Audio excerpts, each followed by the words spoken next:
Hey, everybody. Welcome into the Fantasy Pros Football Podcast. I'm your host, Dan Harris. Find me on Twitter at DanHarris80. It is time to recap all of the craziness of the Sunday action. And with me is Pat Fitzmaurice. Of course, find him on Twitter at Fitz_FF. Pat, how was your Sunday? It was good, Dan. Not bad for a bipocalypse. And, unfortunately, there were some other teams that decided to take a bye week, even though they had a game scheduled. This was just, some of these games, man, Pat, I don't like some of them were like a joy to behold, like the Lions coming out and just basically being like, we're in a video game. We're going to do whatever we need to do to try to take this home. And some like the Bears that were just, I could not watch the entire game. We're going to get to all of it, obviously, of course, and we'll get to it right now. But first, before we do, I hope you are here with us watching on YouTube. Again, we go live with this podcast every Sunday night at 9 p.m. Next week, Pat, I may want to push that back a little bit so I can trick or treat with my kids, but we'll talk about it. But in the meantime, 9 o'clock every single Sunday. And then you hear this, you might be listening to this on the podcast the next day. That is great. But you should subscribe to our YouTube channel, not just so you can watch us here, but because you can watch all of our live streams each and every week, 2 every Sunday morning, 2 starts at live streams, a waiver wire live stream, a midweek starts at live stream. We video all of our podcasts. We put up some trade videos. We put up a lot of really good stuff over there. It's youtube.com/FantasyPros. Trust me, you are missing out if you are not subscribed. Also, if you want to hear more of my thoughts, you can subscribe to the Kickoff podcast. That is my solo podcast that I do every single weekday morning. It drops at like 1 a.m. every weekday morning. So after this, I'm going to write it and record it. So Pat, I hope you give me some good material for it so I can get going. But again, it's a very quick listen, 10-15 minutes just to get you started. Again, that's the Kickoff. You can find it anywhere you listen to podcasts. Pat, shall we start with some trust or bust?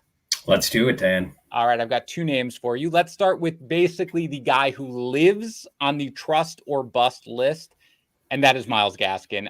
15 for 67 on the ground, 4 targets, catches all of them, 10 yards with a touchdown through the air. I mean, look, Savon Ahmed factored in with 9 for 52. Malcolm Brown barely involved, but Myles Gaskin now, I'll just put it out there. Myles Gaskin, trust or bust?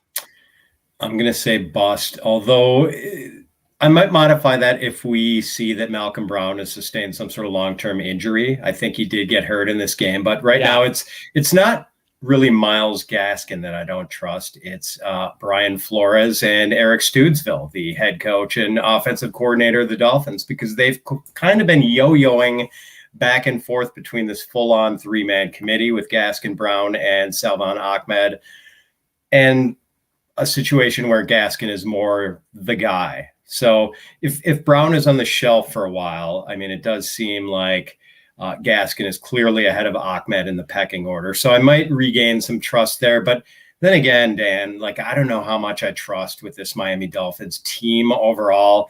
It seems like it's kind of circling the drain. We can get to this game in a second, but I just don't feel wildly confident about the Dolphins or their running game, which just isn't very effective. So last week, Pat, I've made the decision that I'm not going back to Myles Gaskin under any circumstances. I mean, I guess if Brown is out and Ahmed is out and literally every other running back that they could possibly have on their roster is out, then I may be forced to do it. But other than that, I just can't do it because you know that the next time you're going to have, he's going to fumble early in the game, or he's going to miss a blitz pickup, or he's going to drop a pass, and Flores is going to get pissed.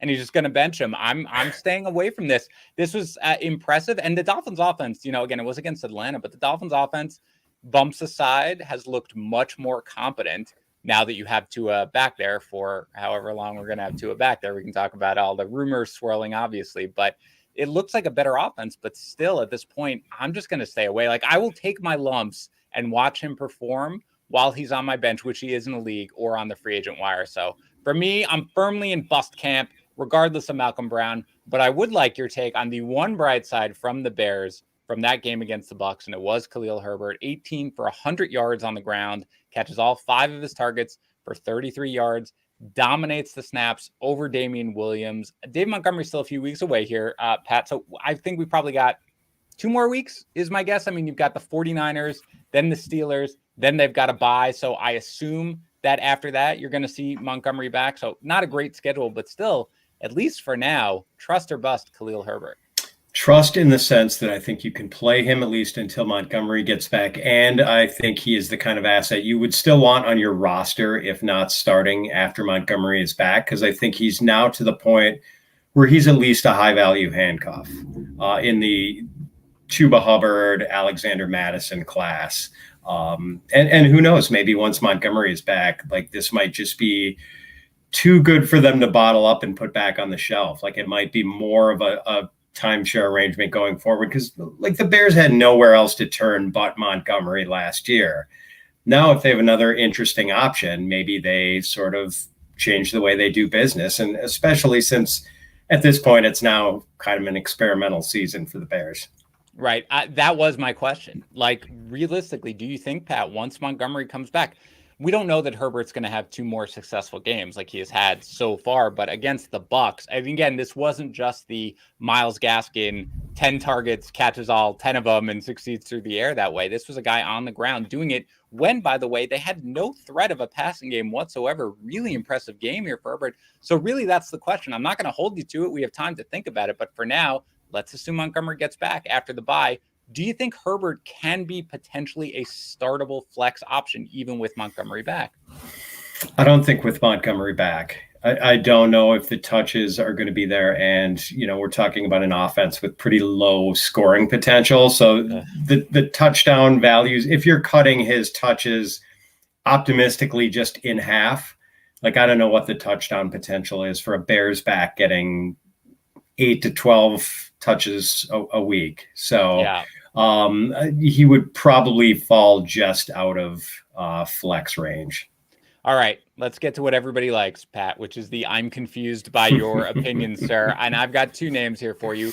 The first one is Michael Carter. Now, I understand that we're probably, going forward, probably looking at, Mike White for a while now. We'll talk about that when we get to the Jets game. But again, 11 for 37 on the ground, 9 targets, 8 catches, 67 yards to the air. He did lose a fumble, but Patty had scored touchdowns in consecutive games. He had double-digit touches, several games in a row here. You had him 37th in your rest of season running back rankings. I mean, that's technically outside of even flex consideration. So what I'm confused by your opinion here with Michael Carter, Pat.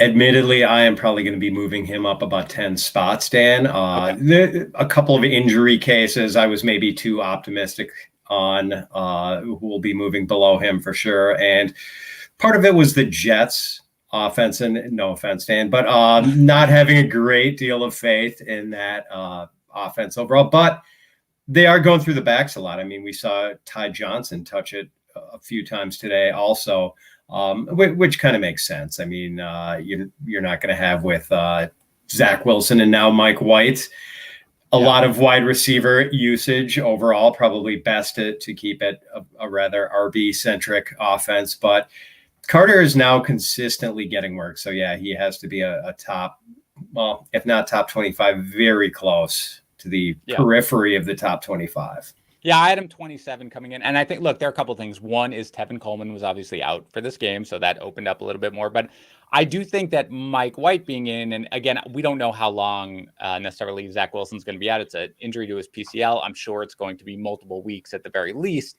That probably, as much as it hurts the Jets' overall offense, not that it was great, it probably helps Carter. I think you saw, like, that's part of the reason why he was so involved. I mean, 9 targets, 8 catches.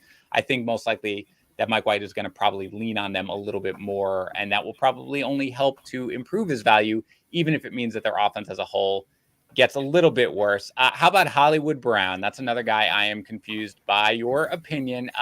14 targets, which is pretty crazy. Catches only 5 of them, but still 80 yards and the touchdowns. Now he's got 6 touchdowns on the year. He is pretty reliable every single week. Pat, you had him 33rd in your rest of season wide receiver rankings.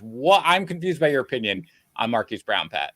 So I was certainly concerned, Dan, about the return of Rashad Bateman, who is showing that he is a talented rookie receiver and is going to have a significant role in this passing game. And boy, that Marquise Brown touchdown today, he wasn't too efficient. I think 80 yards on 14 targets. Correct. A lot of that was Lamar being off target, though. I mean, he missed some throws, no question. But that touchdown catch was just a Willie Mays job. Absolute thing of beauty over the shoulder, get getting that back toe in. What I think I underestimated here with Marquise Brown, Dan, in undervaluing him, is just how bad the Ravens' pass defense is. And I think they're going to be in some shootouts the rest of the way, some forced shootouts where game script dictates that there is plenty of targets to go around for both Marquise Brown and Rashad Bateman. And we have to kind of stop looking at this Ravens team the way we looked at last year's Ravens team, a very run-centric operation, basically a 50-50 run pass.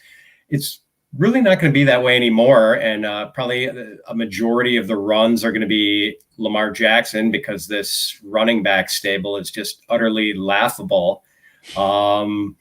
So, yeah, I mean, there is room for both Brown and Bateman to produce. And I think, Brown has got to be moved inside my top 25. And yes, without this knocking Bateman, I might be moving Bateman up in my rest of season rankings too. So the one I have started preparing my 5 biggest takeaways for the kickoff, Pat, which again, I will record later. And certainly this is part of it, which is Bateman's here to stay for sure. But that doesn't mean necessarily it is going to take away from Hollywood Brown, which I thought it might when I thought about it last week, because you're right. I mean, Lamar Jackson is attempting, 6-7 more pass attempts per game than he did last year. There is room, especially if it's going to be concentrated in just 3 guys, which it is right now, right? Mark Andrews, Hollywood Brown, and Bateman. You got those 3 guys. You're going to give him 32 pass attempts per game. There's enough production there for all of them. So very good, Pat. I like it. This was not a dispute at this one. I wait for you to push back every now and then, but I'm glad. Good. Very good. I like it. Let's move on. All right, good. You want to say something? No, just that, sometimes I just have to capitulate on these, Dan, and this was one of those weeks. I like it. I don't mind when you put up a little bit of a fight, though, which is always fun. But let's get to our first game, which was the Titans 27, Chiefs 3. This is why there's football, because some games are just not what you think they're going to be. Let's start with Chiefs, the more surprising part of it. Obviously, Patrick Mahomes left late after that giant hit. He is reportedly fully fine. He cleared concussion protocol. He is going to play next week, so that is great. But even before then, he was terrible. 20 for 35 through the air, 206 yards with the pick. He ran for 35 yards, but he lost a fumble. Everyone really, Pat, is terrible here for the Chiefs. Darrell Williams, 8 touches for 50 yards. Travis Kelce, 7 catches for 65 yards. Fine, of course. Tyreek Hill, 6 for 49. So we know now that Patrick Mahomes is healthy enough to play. Does this game give you any concerns here about the Chiefs going forward? Yeah, I mean, this defense is putting Mahomes in such bad positions that he is trying to take on a little too much himself, it seems. Like a couple just horribly ill-advised throws every game that we're seeing result in a lot of interceptions, fumbles when he's trying to hold onto the ball too long or make something happen with his legs. So it's going to be easier and easier to stack the top of my quarterback rankings every week, I think. And it's less and less going to be Mahomes in consideration for that top spot and more consistently falling behind Allen and Lamar Jackson and Kyler Murray, I think. Yeah. It's still a functional offense as far as the big 4, Mahomes, Kelce, Hill, and I guess whoever's at running back for them in any given week. Like those 4 you can put in your lineup and really no one else. Like Mecole Hardman was sort of a borderline start sit for a lot of people with all the buys this week.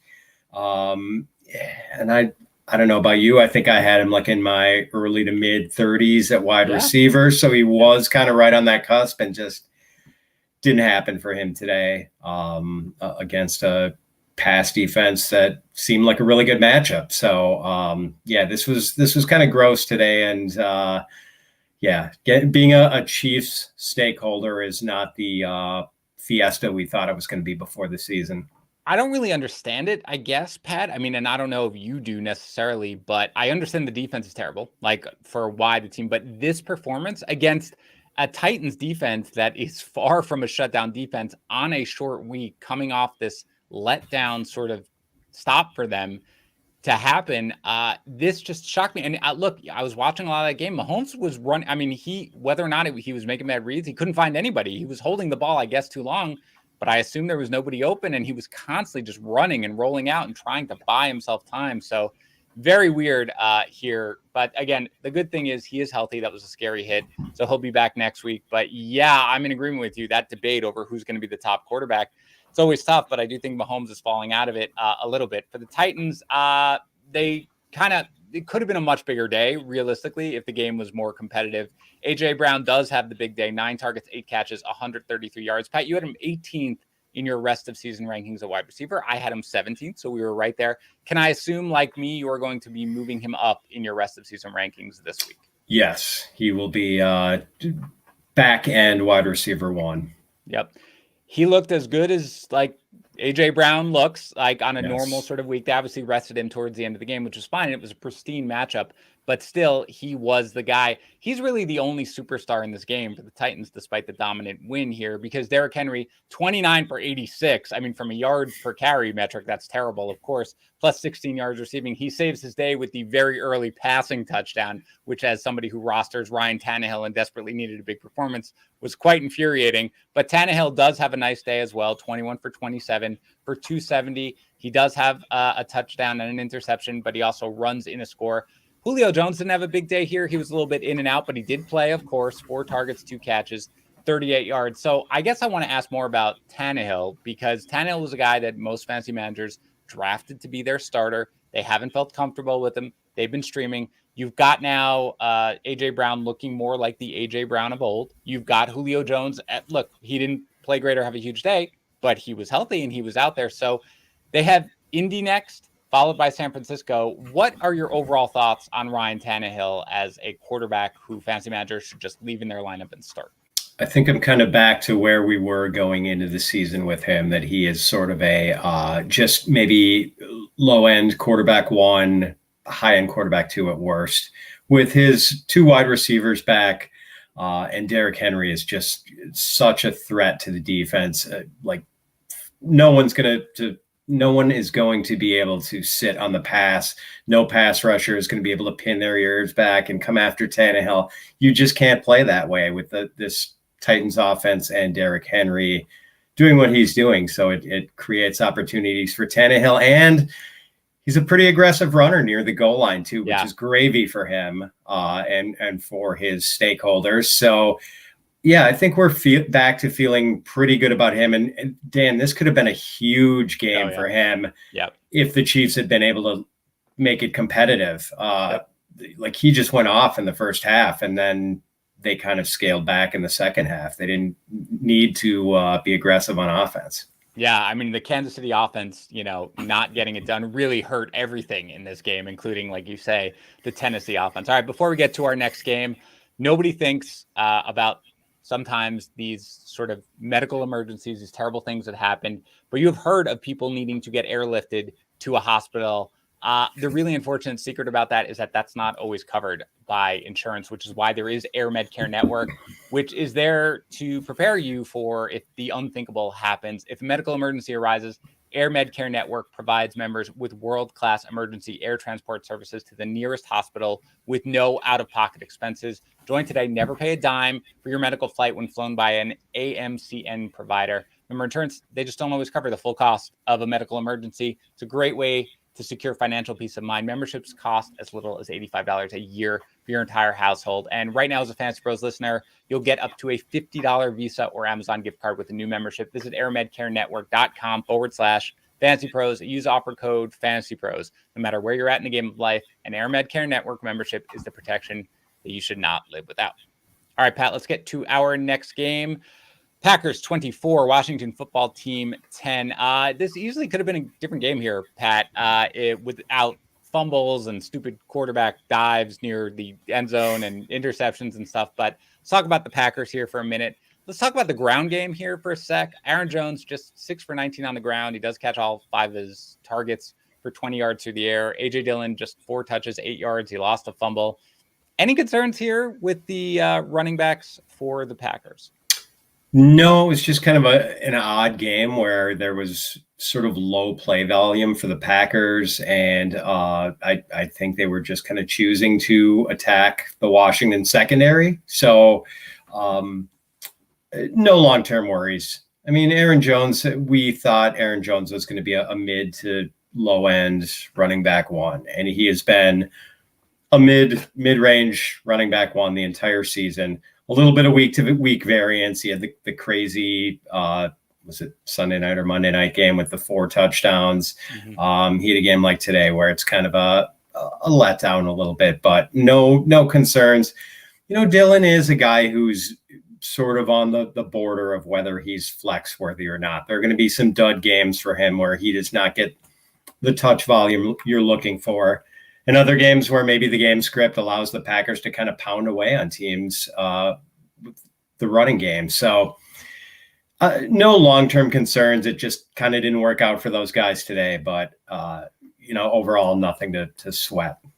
All right. Meanwhile, Aaron Rodgers throws 3 touchdown passes, 274 yards. One of them goes to Devontae Adams, who has his usual solid 6 for 76 with that score. One to Robert Tonyan, 4 for 63 in a score. One to Alan Lazard, 5 for 60 in a score. Anything to see here with either specifically Tonyan or Lazard? Well, you and I talked about Lazard last week and whether he was a potentially playable guy long-term. And we sort of concluded that no one but Devontae is. And I think the main obstacle for him is that Marquez Valdez-Scantling is on his way back. And that's going to complicate things. Lazard's always on the field because he's such a good run blocker. So he always gets those big snap counts. And today just happened to be a day where they found something like they liked with the matchups against a very porous Washington secondary. And another nice day for Lazard. But yeah, once Scantling gets back, the target distribution is going to be very unpredictable for everyone but Devontae. And Tonyan, just completely ignore? Yeah, I mean, he's had what, Dan? Like 4 or 5 games where he's been 10 yards or less.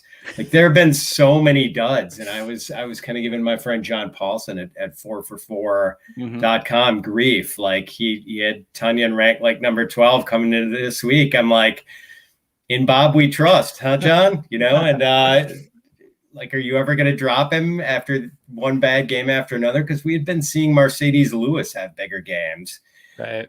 And Mercedes still had a couple of catches today for the Packers, but Tonyan finally did get the touchdown. A high-end tight end too, Dan. That's what I'm going to say. Does that sound right to you?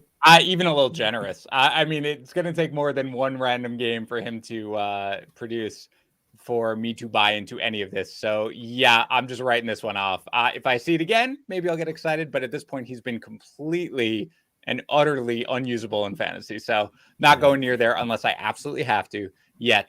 For Washington, big game here from Terry McLaurin, 12 targets, 7 catches, 122 yards with the touchdown. Taylor Heineke throws for 268. He runs for 95. He's got a few turnovers. And of course, that weird dive there by the end zone. Ricky Seals-Jones, just produces 7 targets, 6 catches, 51 yards. But how about Antonio Gibson here? There's all this uncertainty with Gibson, and he's got the stress fracture, and he was in, he was out again of this 14 for 51 on the ground, catches both of his targets for 5 yards through the air.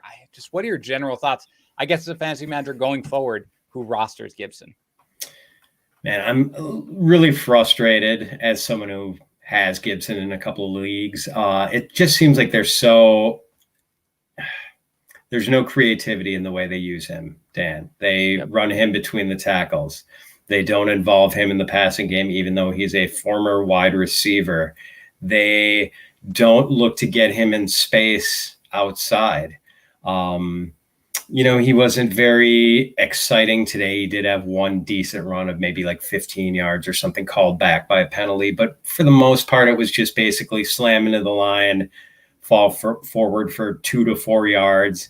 Just so unexciting. It's like they saved the creativity for J.D. McKissic, even though we know Gibson is the more talented guy. So as much as he was used today, apparently there's no concern about him being shut down anytime soon. The concern is whether you want to keep playing him when there are few high-value touches for him, few targets, few opportunities close to the goal line, although he did fumble on one today. Right.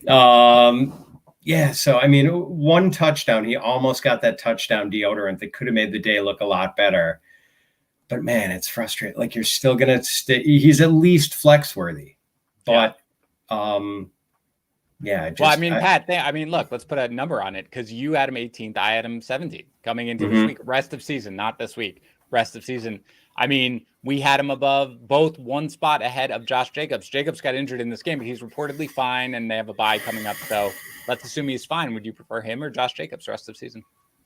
Jacobs. Me too. That's where we are. And look, when he had the 2 touchdowns the other week, even though it wasn't a great game, I said to everybody on the stages on Discord and everywhere I could that was the opportunity to sell high.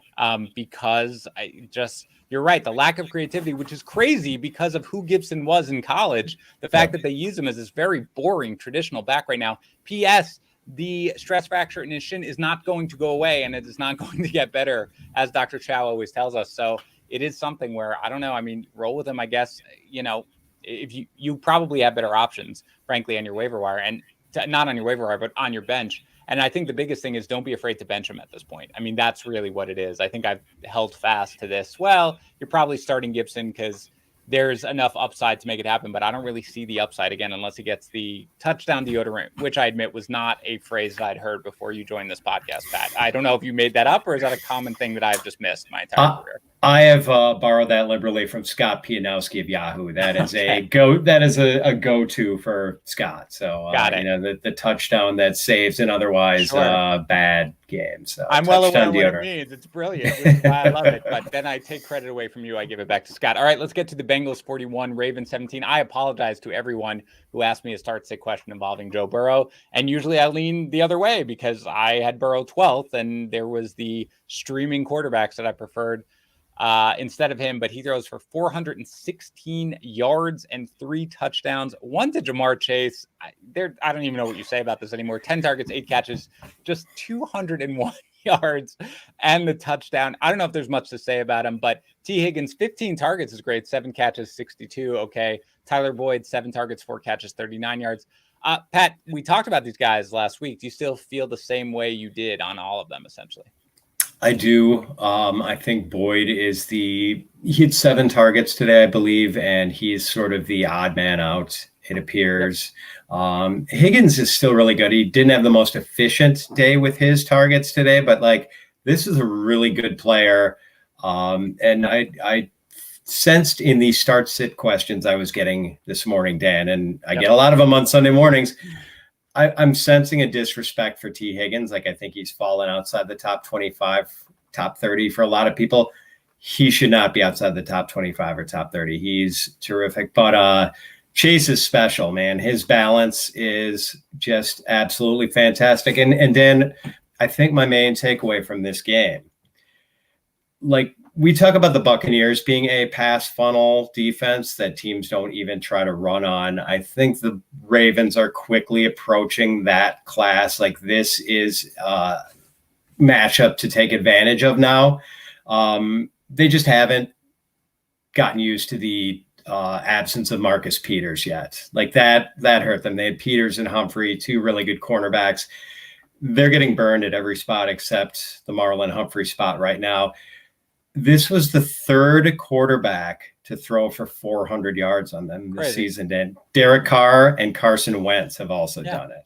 Crazy. They've 3 400-yard games against the Ravens, known for their staunch defense. Right. And again, there was and I admit that I probably, their 3rd straight game at home, they're coming off a game where they totally shut down Justin Herbert. So you felt like, okay, maybe they're kind of figuring things out a little bit here. They were not, but you mentioned it. The Bengals they didn't try really to run the ball very much. I mean, Mixon was barely involved early on. He winds up with an okay day, 12 for 59, and he scores that late touchdown, thankfully. But with Mixon, by the way, I mean, he was not in on 3rd down whatsoever. It was all Samaje Perine, who also, by the way, scored a late touchdown, but that was in garbage time. I wouldn't really worry about that. Is this something that concerns you at all about Mixon? Because he looked a little bit, especially when Perine was out, like he was kind of finally taking down the every down role here as a running back. A reevaluation for sure, Dan, because I think they're going to maybe want to keep Chris Evans involved too. I think they like what they have with him, the rookie from Michigan. So, yeah, he's not a 3-down back anymore. It's going to affect the way I rank him. I think you're still going to play him every week, but maybe if there's still perceptions in your league that he is one of the elite backs, it might at least be worth taking the temperature of some of your favorite trading partners and see if they perhaps value him more than the low end running back one. I think he's going to be the rest of the way. Yeah, I agree. And I love Mixon for sure. Might want to wait 1 week. They do get the Jets this coming week. Meanwhile, any interest whatsoever, got to ask about CJ Uzomah. 3 catches on 3 targets, 91 yards and 2 touchdowns. This is going to surprise you, Dan. I'm going to say this is not a fluke. Like I think. Oh, it does surprise me. You're right. I think he at least, that's not to say he's ready to join the Kyle Pitts, Mike Gesicki class or anything like that. I just think he is a high-end tight end too, and we are seeing the ascension of Joe Burrow. Like he is getting into that upper class of quarterbacks. Like the last 4 weeks of Burrow have been pretty special, and whatever lack of confidence he might have had in his knee early in the season. Remember that was a thing, Dan? Doesn't that seem like a long time ago now? I was like the biggest proponent of that, Pat. I was the biggest proponent of, look, I don't really want to draft Burrow because I think it's going to be rough coming in early in the season, whether it's physical, whether it's mental. He has absolutely surpassed my wildest expectations. He has been great. I think Chase has helped a ton. Another guy, obviously. I mean, we should probably remember next year, Pat, when we're thinking about all the chatter in the preseason about all these, that his stock dropped so heavily, Chase, in the preseason based on that performance. And he's just an absolutely dominant force. So I agree with you. Burrow's been incredible. And by the way, Dan, early in the show, I mentioned sometimes you just have to capitulate. I should probably do that now and issue my mea culpa on saying that I thought the Bengals should have drafted Penei Sewell instead of Jamar Chase. Okay. Wrong. That's fair. Yeah, that's good. We've got a lot of that. I like admitting when I'm wrong, actually. It makes me feel like I gain credibility. So on the very rare times when I'm right, I can actually take credit for it. For Baltimore, we talked already about Hollywood Brown. Lamar Jackson, not great in this game, as we talked about. 15 for 31, 257 yards, and a touchdown. He rushes, though, for 88 yards, as he is wont to do. And we talked about Bateman. He's 6 targets, 3 catches, 80 yards. But I do want to say we were both excited about Bateman. But Pat, coming in, I mean, you had him 57th in your rest of season wide receiver rankings. I assume he is going way up after this game. Yeah, he is for sure, Dan. Very good. Very good. Mark Andrews, 7 targets, 3 catches, 48 yards, which is fine. And the running backs, Pat, I mean, they have a bye next week, so I assume Latavius Murray comes back after the bye. But Devonta Freeman scores the touchdown, but 4 for 14 on the ground, has a little bit done through the air. Tyson Williams, 2 for 10, plus 24 yards receiving. Le'Veon Bell, 5 for 5 on the ground. So if Latavius Murray is out here, Pat, let's say long-term, who knows? I mean, it could be. Are you starting any Baltimore running back going forward? Oh my God. I guess Freeman is the main guy here. So the pecking order now appears to be Latavius, Freeman. Then who knows? I mean, you can see the dust come off Le'Veon Bell's shoulder pads now when he runs. He is so. Oh, I mean, God. he's done. He's absolutely done, Dan. I wouldn't be surprised if they released him this week. He's just cooked. And I'm not sure why they don't give Tyson Williams more run. Like we saw a little burst from him early, right? We were excited about that in the preseason in the first couple of weeks. And I don't know what he has done to cross that coaching staff, but he is, they're giving Le'Veon Bell carries over Tyson Williams, Dan, and they have to be seeing what we're seeing with Le'Veon, right? So I don't get it. It's mind-boggling. It's mind-boggling. And we were talking about this ramping up the pass volume because that running game is so horrid right now. And I suppose, when you lose J.K. Dobbins and Gus Edwards before the season, it's going to be hard to cobble something together in their absence. So it's good for Lamar. It's good for Hollywood. It's good for Bateman. It's good for Andrews. The combination of no running game and a really shaky pass defense is going to just make this strangely Ravens passing offense very potent going forward. Yeah, and it's good for Lamar's rushing as well. So it's going to be, that part of it is at least going to be fun to watch. Before we get to the Panthers and the Giants, a game that I have no interest in discussing whatsoever, I do want to say that, Pat, I very much enjoy podcasting with you, but as much as I love that, and as much as I love doling out fantasy advice, that's actually how much I despise Kyle Yates, as you guys probably know if you listen. If I make a bad call on anything, Yates calls me out on it immediately while it is happening It is really annoying. He teases me mercilessly, but how do I get my revenge on him? By generally destroying him in fantasy. We don't play a ton of leagues together. We're not even in the same FantasyPros league because we have too many people in the company that we need separate leagues. But that's why we play together on Props Fantasy, because my team is loaded in that league. I'm hoping to win this week, but even if not, I'm basically a dominant team. 14-team league, Eckler, Najee Harris, Jamar Chase. It's gorgeous.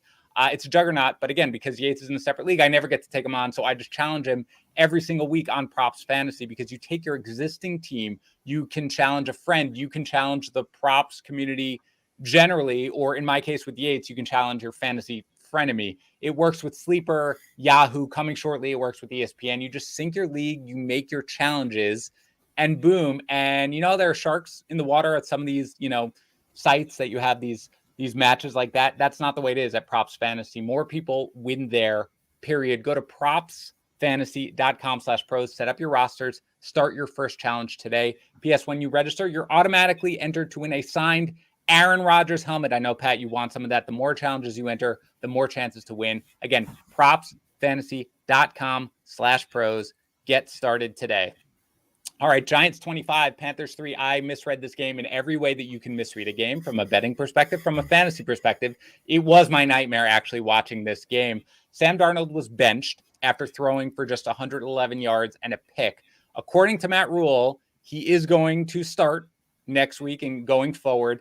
PJ Walker was terrible in relief too, to be fair, only 3 for 14 for 33 yards. DJ Moore doesn't kill you here in half PPR or full PPR formats. 10 targets, 6 catches, 73 yards, but pretty much everyone else does. Chuba Hubbard, 16 touches, 56 yards. Robbie Anderson, the targets are there, 9 targets, 3 catches for 14 yards. We were joking about this before we started recording, Pat. What are your thoughts generally on this Carolina offense?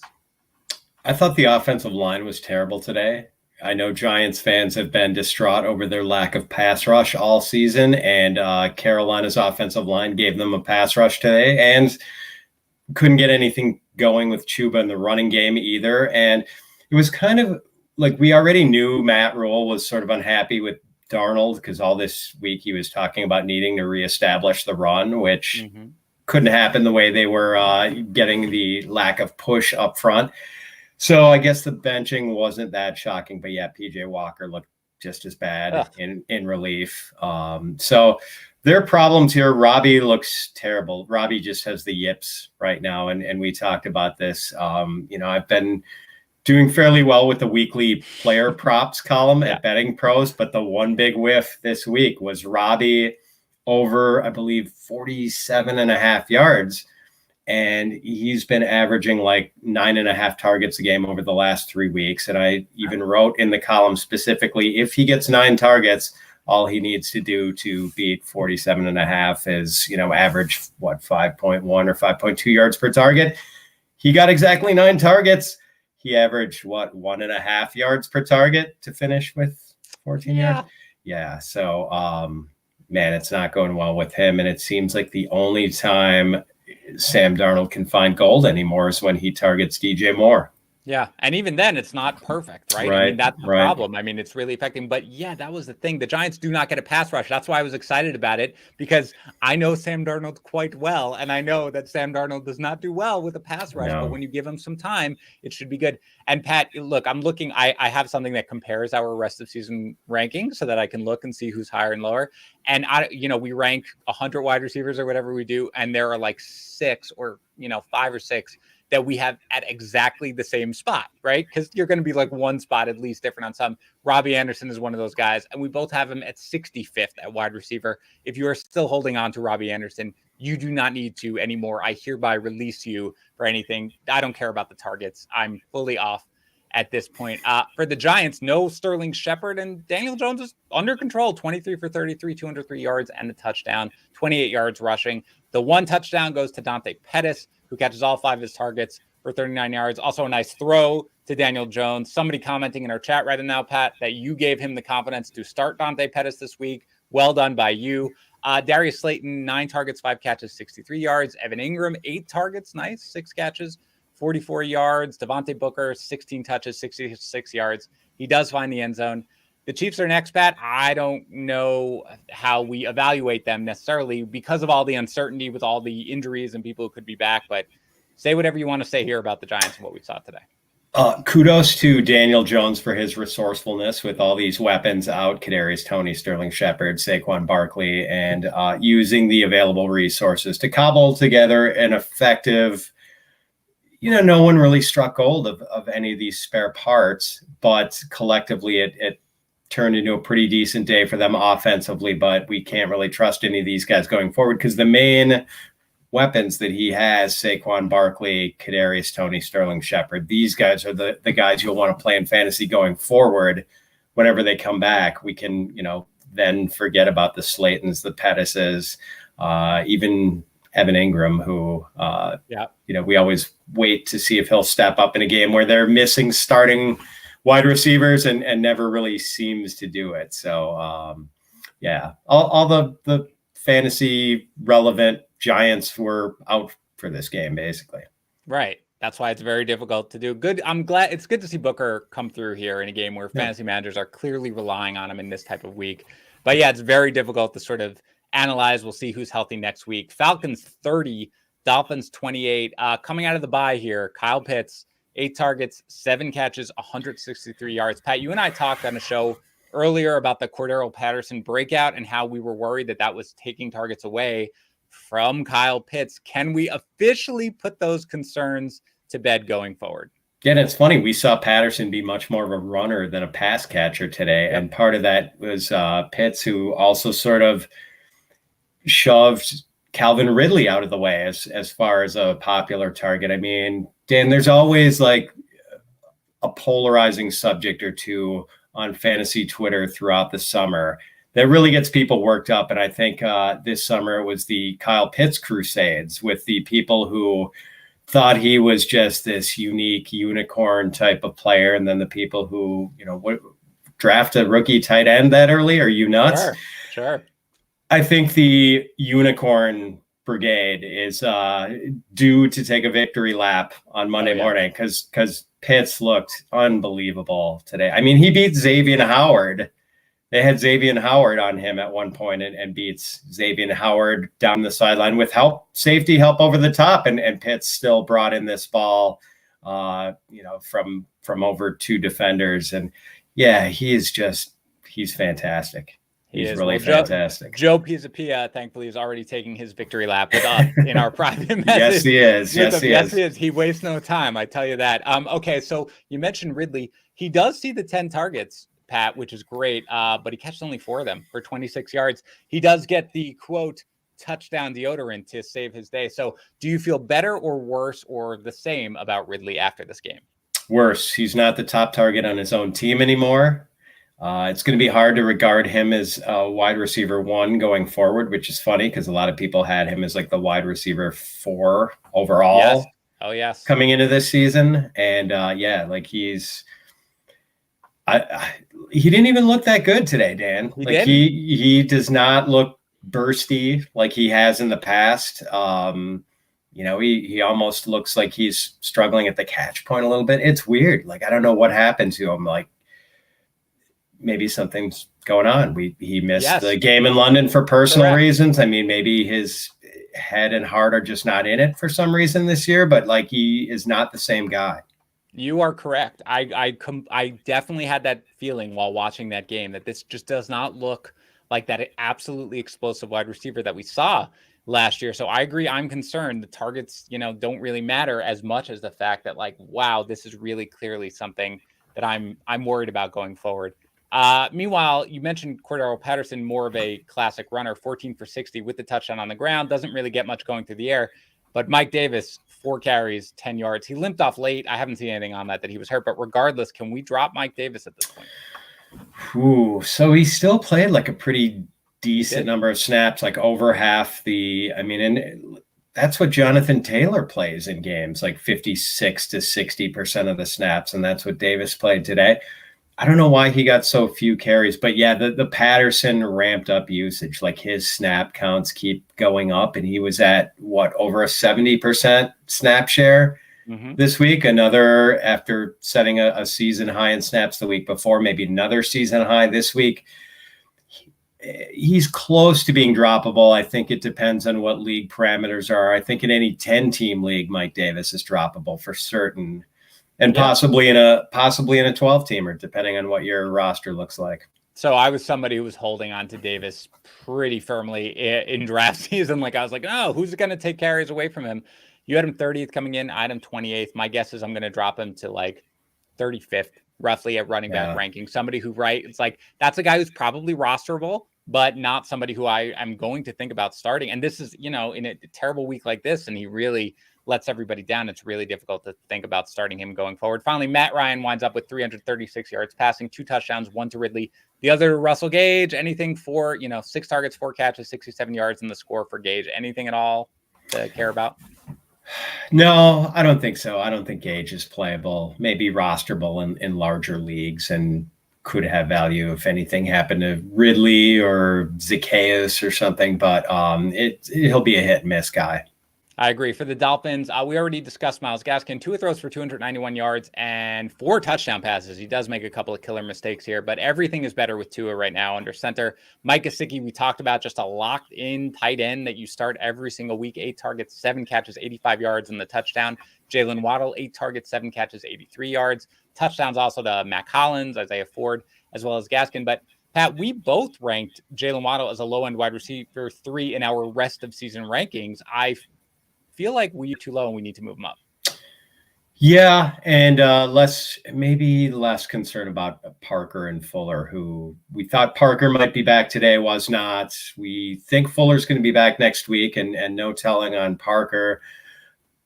Maybe it's just those guys are going to be kind of squeezed out here. I think it's hard for Gesicki and Waddle not to be getting a lot of targets as good as they've looked lately. Like, Gesicki looks phenomenal.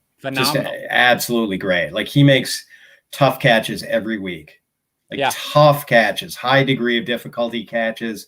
He brings those in at a miraculous rate. And, Waddle looks good too. He's just so smooth. And, we haven't seen the big plays coming yet. Like, the target, the yards per catch is pretty pedestrian right now, but like, it's coming. They're going to be, with his speed, they're going to be big plays. We just, he is below expectations on big plays right now. Yep. I just don't think you can put the genie back in the bottle with Waddle with how good he looks. I don't think it matters who comes back. So I will be moving him up regardless. But certainly Parker being out in this game certainly helped him in that sense. Patriots 54, Jets 13. It's a little bit hard to take away too much here from the Pats, just given how much of a blowout this was. But Ramondre Stevenson was surprisingly inactive. We were joking about it before when we learned.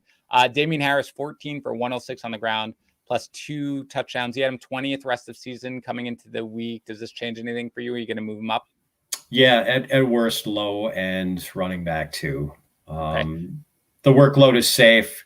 You'd like a little more involvement in the passing game because he's capable of doing it. But as just now the clear bell to ball carrier for a pretty good New England team, one that. Well, to be clear, you had him as a low end RB2 already, Pat. That's what I mean. Like, you had him at 20. Sorry, high end running back too. If I said low end, I misspoke. Sorry. You did. How dare you? It's fine. I just want to make sure that no, that's fine. Meanwhile, JJ Taylor, 9 for 21 with 2 touchdowns in garbage time here. Mac Jones throws for 307 yards for 2 touchdowns, 1 to Brandon Bolden, who has 79 yards receiving, 1 to Hunter Henry, who at least 2 for 23 through the air, only 4 targets. Also, Kendrick Bourne throws a touchdown pass to Nelson Aguilar. Jonnu Smith finally got involved with 5 targets and 2 catches for 52 yards, but he left with a shoulder injury. The one I actually want to talk about, Pat, is Jacoby Myers. 7 targets, 5 catches, 44 yards. This just feels like I keep waiting. I don't know about you. I keep waiting for this breakout game. But every week it's 5 catches, 50 yards, and no chance of a touchdown. How do you feel about Myers going forward? There's value to what he does in full point PPR, at least flex value, because he is reliably getting, 5 to 8 or 9 catches a week. But again, as you said, Dan, it's under 10 yards per catch. It's never a touchdown. Never a touchdown. So, a very unnutritious PPR fare that's about it. Like, it's just he's PPR cotton candy. It's basically all air, Dan. Yeah. I like that.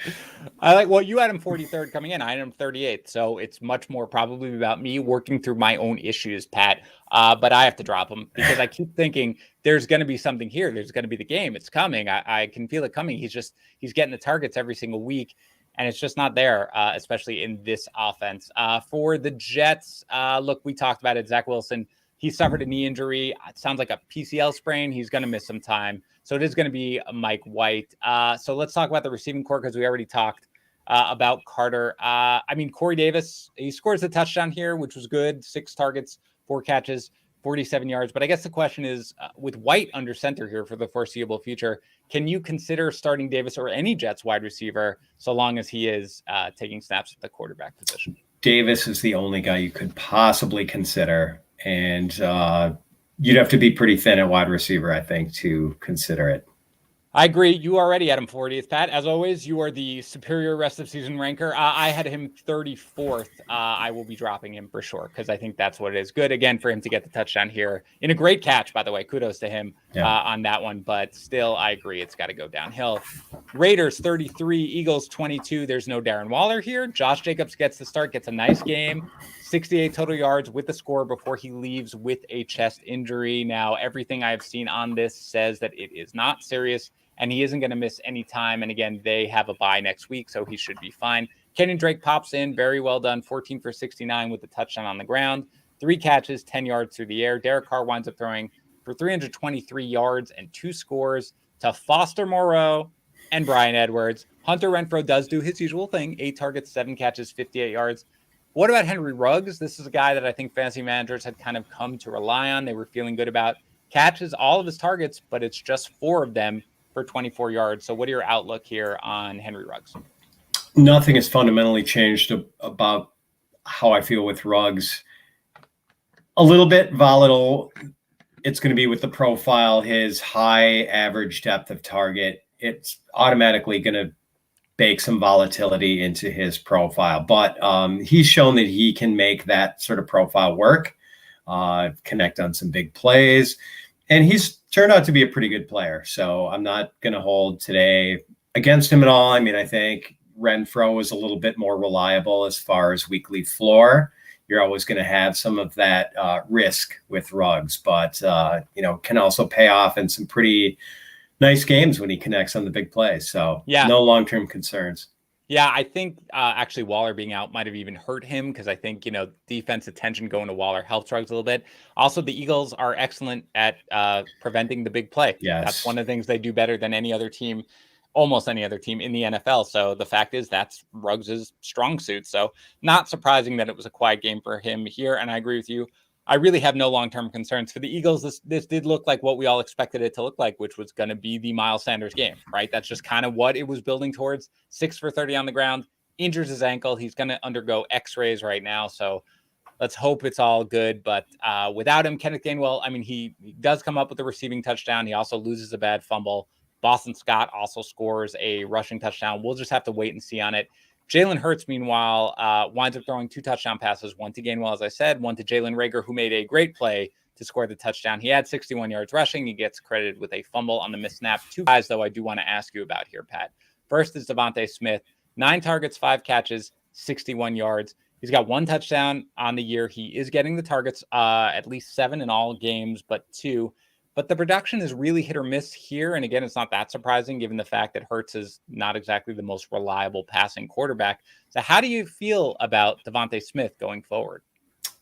The targets and the air yards have been good enough that I'm fairly confident about him, but knowing there's going to be a little bit of an efficiency reduction because he's a rookie and because he is dealing with a below average passer at quarterback. So, but with the targets in the air yards, like those are eventually going to pay off. He is getting, that represents opportunity. He's getting opportunity. I think he's going to pay off more than not this year. So I think he's someone who should stay in lineups, even though people are going to be frustrated by the occasional clunker of a game like today. And you mentioned the Eagles as a team that doesn't give up the big play. The Raiders are kind of like that too. They play that cover 3 and just don't want you to get over the top of them. So, which is a pretty effective strategy against Jalen Hurts, because it's Jalen Hurts going to be able to dink and dunk his way down the field against you. Right. Yeah. So I'm no concerns about Smith, really.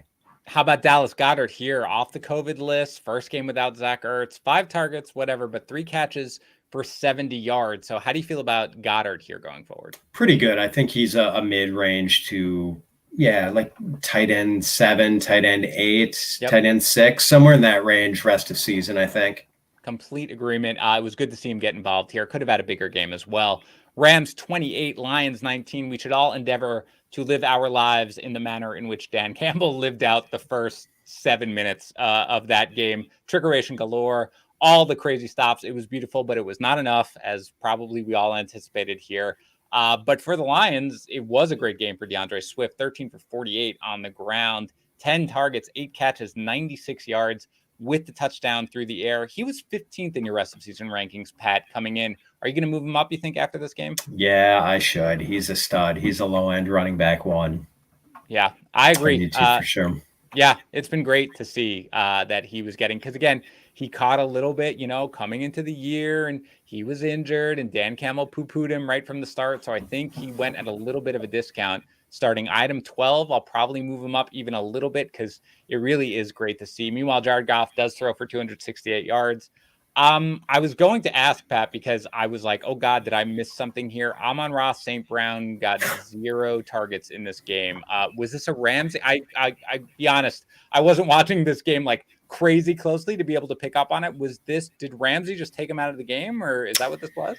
I think it was. I think Ramsey was on him. I mean, there were a couple of times I saw Ramsey on Hawkinson a couple of times too. Yeah. So, but I'm guessing that Ramsey had to be on Amon-Ra a good amount of the time. And I think it just goes to show there's really no trustworthy Lions receiver. And it's just too, we saw Khalif Raymond's kind of hit today, and you're not ever going to play Khalif Raymond. It's just...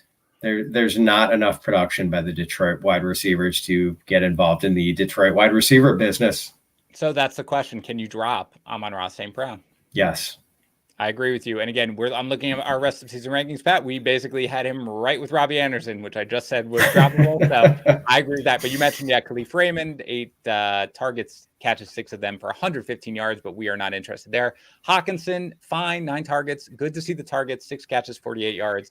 Jamal Williams, again, no involvement whatsoever in the passing game at this point, unfortunately, since that first game, really. So just 12 for 57 on the ground. For the Rams, this is basically what we had hoped for pretty much everybody except Darrell Henderson. 334 yards, 3 touchdowns, 1 to Van Jefferson, the other 2 to Cooper Kupp, 13 targets, 10 catches, 156 yards. So, I mean, Pat, you really think that this is just what we can essentially come to expect going forward for the rest of this season?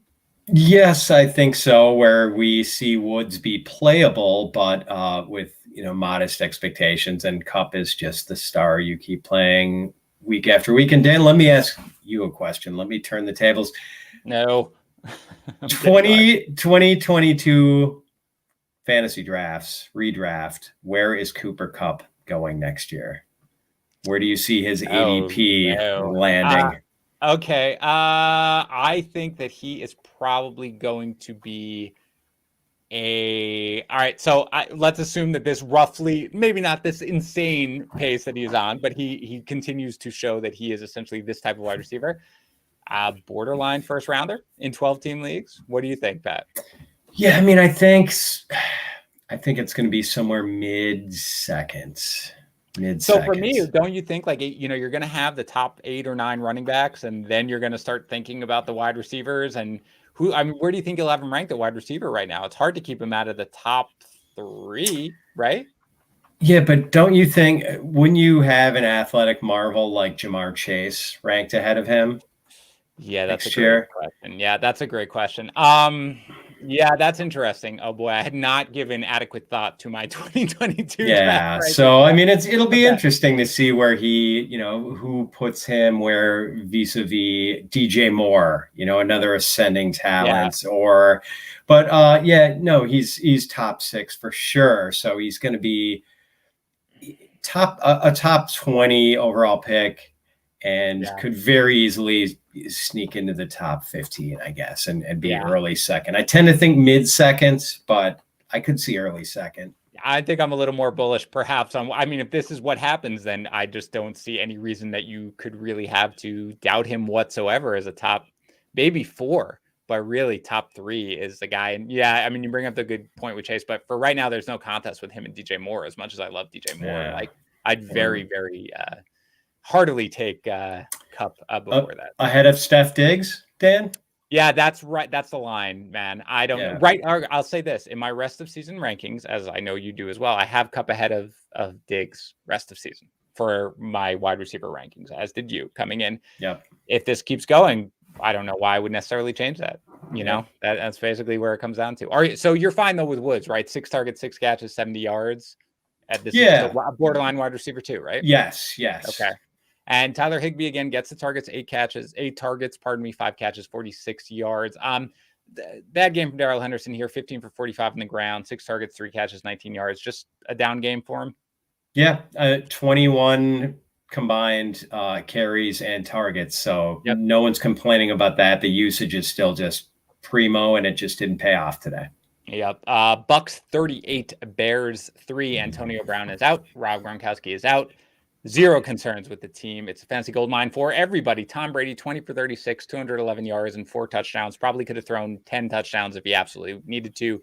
Chris Godwin, what we knew would happen. I think, Pat, I hope it's okay. I stole a prop that you wrote on your wonderful props article over at bettingpros.com, which was Chris Godwin at plus money at over 6.5 catches. I recommended it on our Betting Pros podcast this week. I gave you credit for it. So there you go. 11 targets, 8 catches, 111 yards, and the touchdown. Mike Evans, 10 targets, 6 catches, 76 yards, and 3 touchdowns. Leonard Fournette, 15 for 81 on the ground with the score, plus 2 catches for 9 yards.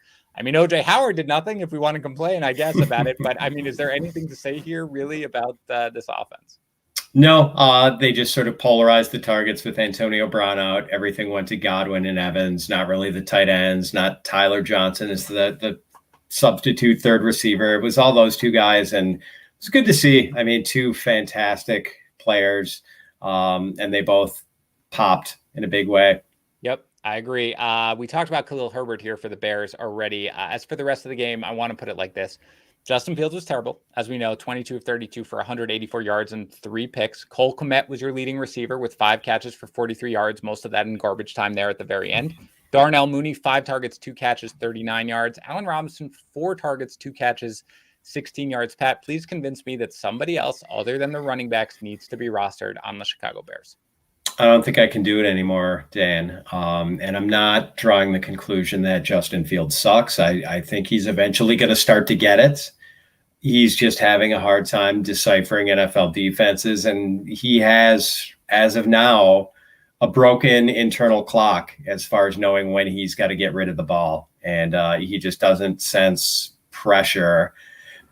Part of that is coming from an Ohio State team where he's always got 5-star recruits in front of him blocking and, dominating pass rushers from Rutgers and Maryland. So, it's hard. And until we start seeing, like, Fields is unusable until he's usable. And we're going to have to see the signs of life. We're going to have to see him doing a better job of sensing pressure and starting to look a little more like an NFL quarterback. And until we see it, I don't think we can play the wide receivers either. This is correct. And I recommended Mooney to a ton of people. Oh, so did I. So many people. I'm telling you, Pat and I, we were talking, as much as I love, used to talk to Tags about this all the time. I still love my fantasy leagues, all my buddies, everything like that. There is nothing that I really get as invested in as when I recommend to people when they ask starts at advice and I recommend somebody and they do poorly. Like, that is really something that makes me feel so terrible when I do it. And really, it was Mooney and Robinson in this game. I thought, given the week that we were in, given the matchup, that we would see a lot. There is no reason to roster either of these guys. I'm in complete agreement. Fields is just, you're right. I'm not going to make any long-term proclamations or anything like that, but for a short term, absolutely. There's this just isn't working right now. Last game, Cardinals 31, Texans 5. Kyler Murray throws for 261 yards and 3 touchdowns. One to DeAndre Hopkins. Of course, I don't know. I think it was minus 130 for Hopkins to score a touchdown. That was going to happen no matter what. They were going to get him a touchdown in this game.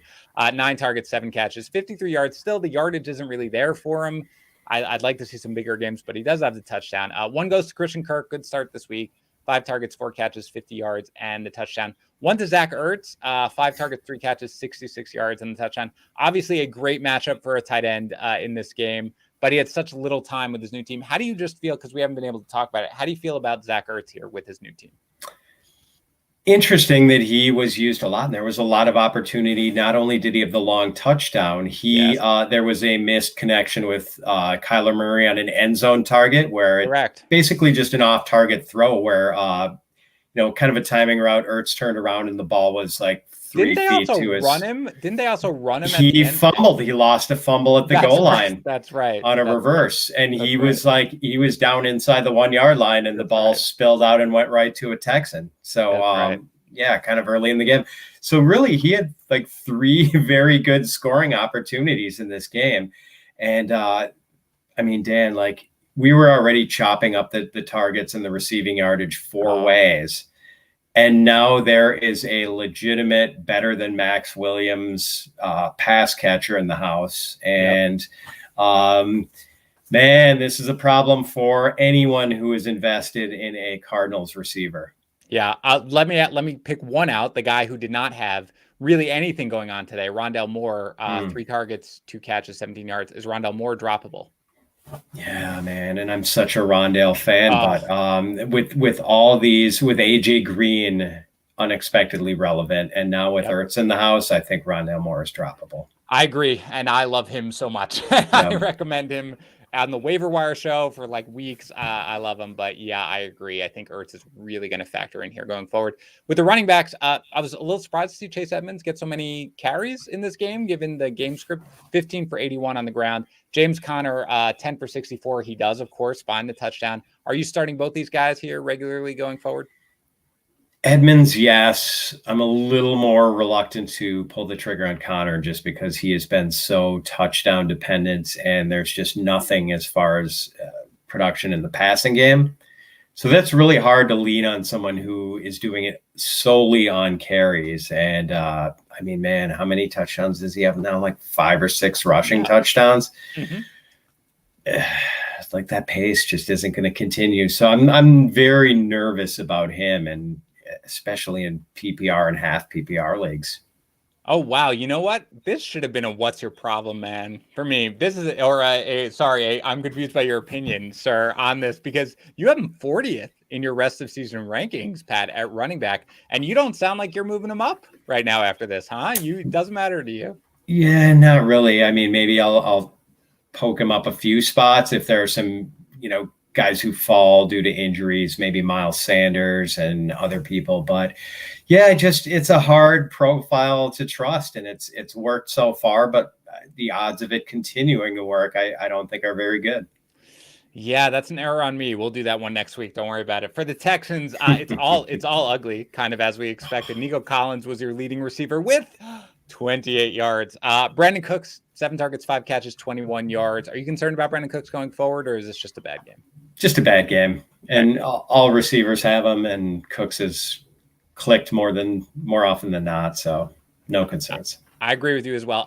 Final usual question for us. Is there any reason to roster a Texan running back? No. Very good, Matt. I love the decisiveness. That is going to do it for today's show. Thank you so much for tuning in. Thank you to Air Medcare Network, no matter where you're at in the game of life. Don't forget that an Air Medcare Network membership is the protection that you should not live without. Visit airmedcarenetwork.com/FantasyPros. Use offer code FantasyPros. Thanks also to Props Fantasy. Be like me. Take on your frenemies. Embarrass them to high heaven with your fantasy goodness. Go to propsfantasy.com/pros and maybe win an Aaron Rodgers signed helmet. Thank you for tuning in, everybody. We are going to talk to you again tomorrow with the Waiver Wire Show.